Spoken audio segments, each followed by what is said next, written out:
Shalom et bienvenue dans cette nouvelle vidéo pour la paracha de la semaine. Cette semaine, nous sommes dans Parashat Va'era, qui est la deuxième paracha du livre de Shemot, le livre d'Exode. Et nous voulons voir ensemble comment cette paracha peut nous transmettre une leçon de Moussar, comment cette paracha peut nous encourager pour aller de l'avant, pour continuer à avancer. Et il y a une question à laquelle nous souhaitons répondre ensemble au travers de l'étude de cette paracha. La question est la suivante: Dieu accomplit-il ses promesses? Dieu accomplit-il ses promesses? Et la leçon de Moussar que nous allons voir, c'est la fidélité. La fidélité d'Hachem. Et comment aussi être fidèle dans nos voies. Regardons ensemble le début de la paracha. Donc nous sommes dans Parashat Va'era, dans Exode chapitre 6. Nous allons considérer les deux premiers versets de la paracha, c'est-à-dire verset 2 et verset 3. Je vais lire le texte. Dieu parla à Moïse et lui dit: Je suis Hachem. Je suis apparu à Abraham, à Isaac et à Jacob en tant que El Shaddai. Mais sous mon nom Hachem, je ne me suis pas fait connaître à eux. Voilà le début de la paracha. Hachem, l'Éternel, parle à Moshe et lui dit: Je suis Hachem. Je suis le tétragramme Yod, He, Vav, He. Et là, le mot justement Va'era va être dans le verset suivant. Il dit: Je suis apparu. Car Va'era, c'est cette idée d'apparaître. Il dit donc, Hachem parle au passé, il dit: Je suis apparu à Abraham, à Isaac et à Jacob en tant qu'El Shaddai. Mais sous mon nom Hachem, c'est-à-dire Moshe, le nom que je te manifeste maintenant, je ne me suis pas fait connaître sous ce nom au patriarche, au Avot. Alors, on doit s'interroger. Comment se fait-il, les patriarches qui sont quand même des références dans la foi, dans la Emouna, des références au travers du parcours qu'ils ont fait. Comment se fait-il qu'Hachem fasse une telle déclaration? Et quelle est la signification du verset 3? Lorsqu'il dit qu'il s'est révélé sous El Shaddai, Rashi rapporte là-bas que cette notion de El Shaddai révèle celui qui fait les promesses. Rashi dit: oui, El Shaddai, je me suis fait connaître, je me suis révélé, je suis apparu en tant qu'El Shaddai. Ça veut dire oui, je suis le Dieu qui a fait des promesses au Père. Mais je ne me suis pas fait connaître. Ici, par connaître, il faut comprendre la chose suivante. Il ne dit pas que je n'ai pas mentionné ce nom à Abraham, Isaac et Jacob. Il n'est pas dit qu'ils n'ont pas entendu, mais il est dit qu'ils n'ont pas connu ou que je ne me suis pas fait connaître. C'est-à-dire dans cette notion que souvent on a répété dans les différents cours, les différents shiurim, lorsqu'on parle de da'at, lorsqu'on parle de connaissance, c'est une connexion intime, profonde, particulière. Il dit: je ne me suis pas fait connaître sous le tétragramme Yod, He, Vav, He au Père. Qu'est-ce que cela signifie? El Shaddai, c'est la dimension de la promesse, et Yod, He, Vav, He, c'est la dimension de l'accomplissement de la promesse. Alors Rashi dit, d'un côté, il s'est révélé comme celui qui a fait les promesses, mais dans la deuxième partie du verset 3, il indique qu'il n'a pas accompli toutes les promesses. Effectivement, lorsque l'on regarde dans le livre de la Genèse, l'Éternel a fait des promesses au Père. Certaines ont été accomplies, mais d'autres n'ont pas été accomplies. Mais au début de la paracha, Hachem dit à Moshe, je suis Hachem. Je suis celui qui accomplit les promesses. Et pourquoi dit-il cela?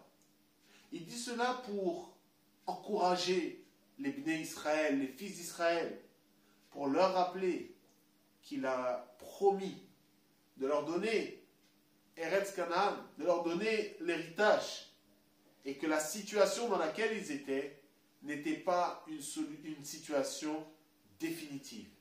Que El Shaddai a promis au Père, Hachem amène l'accomplissement. Et là, on voit la fidélité de Dieu.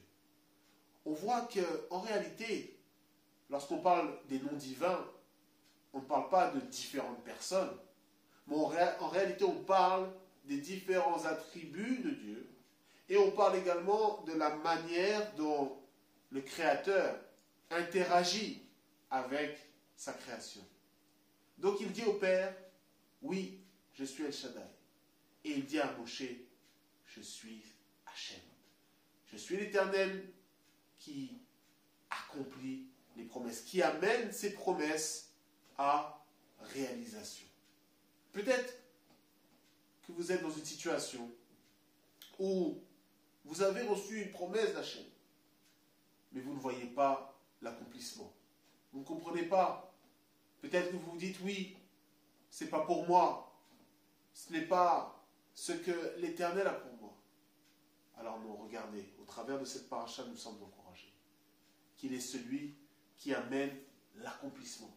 Quand bien même la situation autour de nous semble être contraire, opposée, comme cela fut le cas pour les Bnei Israël qui étaient, ne l'oublions pas, en Égypte, dans l'asservissement, dans les liens, dans Mitzraïm qui nous parle des limites, dans la restriction.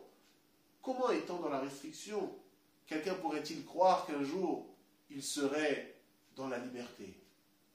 Oui, c'est possible, parce qu'il est Hachem. Il est Yod He Vav He.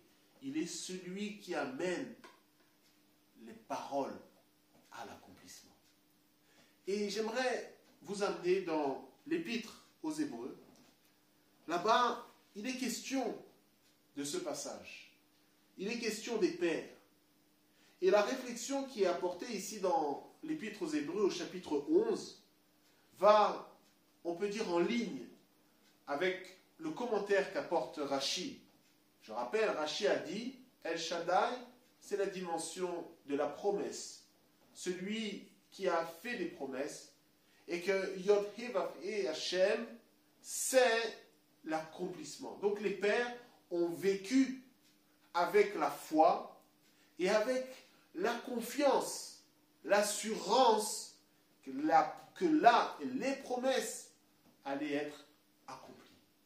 Même s'ils n'ont pas vu tout l'accomplissement, mais ils ont vécu avec cette fermeté dans le cœur que ces paroles s'accompliraient. Et cela a été pour eux une force pour les amener jusqu'à l'arrivée. Regardons ensemble dans Hébreux, premièrement, le verset 1 nous dit la foi, c'est l'assurance des choses qu'on espère, c'est être convaincu de la réalité des choses qu'on ne voit pas. C'est pour cette raison que les Écritures ont rendu un témoignage favorable de ces hommes d'autrefois. De quel homme est-il question ici? Des pères. Et regardez le verset 13. Là-bas, il nous dit la chose suivante. Prenons plutôt le verset 17, pardon. Il est dit là-bas, il est question d'Abraham. Comme dans la paracha de cette semaine. Il est question que les pères ont continué à avancer. Peut-être le verset 13 avant. Verset 13 nous dit, jusqu'à leur dernier jour, ces hommes ont vécu dans la foi sans avoir pour autant reçu les biens relatifs aux promesses. Ils les ont vus et salués de loin. Non pas de près, mais de loin, tout en reconnaissant qu'ils étaient étrangers et résidents temporaires sur la terre. En effet, ceux qui parlent ainsi montrent clairement qu'ils recherchent une patrie. S'ils n'avaient cessé de penser à celle qu'ils avaient quittée, ils auraient eu l'occasion d'y retourner. Donc, cette fidélité dans celui qui fait la promesse, mais aussi dans celui qui accomplit les promesses. Voilà la fidélité. Voilà la foi, la émouna que nous devons avoir. La confiance que nous devons avoir à l'image des pères qui n'ont pas vu l'accomplissement, mais comme dit le texte dans l'Hébreu, qui ont salué de loin. Voilà comment notre pensée doit être régénérée. Régénérée non pas par l'incrédulité, non pas par la négativité, mais plutôt que l'Éternel est celui qui amène l'accomplissement. Comme cela a été le cas pour les Bnei Israël. Même si dans un premier temps, ils n'ont pas cru dans les paroles de Moshe. C'est pourquoi Hachem a répété, a rappelé effectivement que dans le passé, il est apparu au Père et qu'il a promis. Et que le temps de l'accomplissement était pour les fils. C'est pourquoi on voit à la fin de Parashat Shemot, Hachem parle à Moïse, mais il emploie le futur. Il dit qu'il va libérer, que Pharaon va chasser Israël de l'Égypte, de son pays. Mais dans Parashat Vaïra, il parle au passé. Pourquoi? Nous montrant qu'il est le Dieu du futur, du passé et du présent. Il est dans cette continuité. Il est dans un présent continu lorsque sa parole est prononcée, même si nous ne voyons pas l'accomplissement. Mais nous avons l'assurance que cette parole s'accomplira tôt ou tard. Et même si de notre vivant, nous ne voyons pas l'accomplissement, quelle est notre responsabilité? C'est de continuer à nous appuyer sur cette promesse. De continuer à nous appuyer parce que c'est la force qui va nous aider à avancer. Et pour conclure, j'aimerais amener cette parole que l'on retrouve dans le Talmud, dans la Gemara, là-bas dans le traité Hérouvin, à la page 22a. Les sages rapportent une parole très intéressante. Ils disent la chose suivante. Ils disent aujourd'hui pour les accomplir, demain pour en recevoir le salaire. Parlant ici des mitzvot, des commandements. Aujourd'hui, nous devons les accomplir. Tout aussi longtemps qu'il est dit aujourd'hui, tout aussi longtemps que nous sommes dans ce temps, dans cette dimension, nous devons accomplir les commandements. Et demain, pour recevoir le salaire. C'est-à-dire dans le monde à venir, dans le Olam Haba. Alors oui, dans le Olam Haba, peut-être même dans notre vie ici-bas, gardons cette émouna, gardons cette assurance, gardons la foi dans les promesses. Comme là-bas, Chazal nous rapporte, promesse se dit Haftarah. Haftarah nous parle de promesse. Haftarah, ça vient de bitachon. Bitachon, c'est confiance. Beta, c'est quelque chose qui est certain, quelque chose qui est sûr. C'est ainsi que les pères ont marché. Et nous voulons marcher dans la continuité des pères. Parashat Vaïra nous montre qu'il est celui, l'Éternel, Yod He Vav He, il est celui qui amène l'accomplissement. Alors qu'il en soit ainsi pour chacun d'entre nous, que nous soyons encouragés dans cette portion, dans cette paracha, dans cette réflexion. Rappelons-nous que l'Éternel est celui qui parle, El Shaddai, mais il est aussi Yod He Vav He, il est celui qui amène à l'accomplissement. Permettez-moi de vous dire, Shabbat Shalom, que ce Shabbat soit un temps de renouveau, que notre émouna, que notre foi, que notre bitachon, notre confiance soit renouvelée au temps de ce Shabbat et que nous soyons dans la joie. Ayons l'assurance que l'Éternel accomplira sa parole. Shabbat Shalom à tous.